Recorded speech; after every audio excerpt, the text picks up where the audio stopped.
A lot of people in New York City are feeling the squeeze with the rent as the pandemic deals end. CBS 2's Natalie Duddridge tells us even long-term renters are facing unheard-of increases.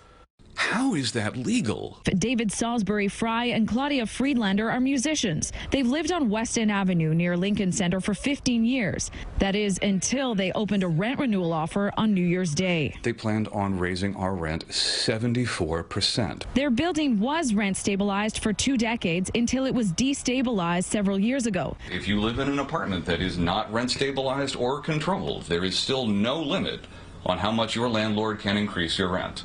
Some state lawmakers are trying to change that.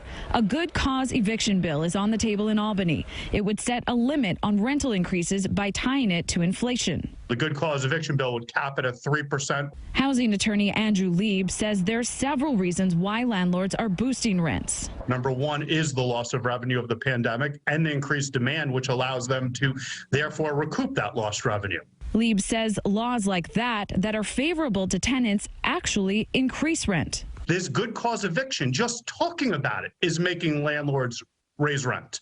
Why? Because they're saying, oh, shoot, if this passes, I'm going to be capped at 3%. Better act now so I don't lose my shirt. The couple worries that if the bill doesn't pass, only millionaires will be left in Manhattan. As long as it is under consideration but hasn't passed, that landlords will feel like they're under pressure to raise rents as much as they can. Ultimately, Friedlander and Fry did have to change communities and were forced out, but they considered themselves lucky. They borrowed money from family to secure another rent-stabilized building, hoping to avoid a rent spike surprise for at least another decade. On Manhattan's West Side, Natalie Duddridge, CBS 2 News.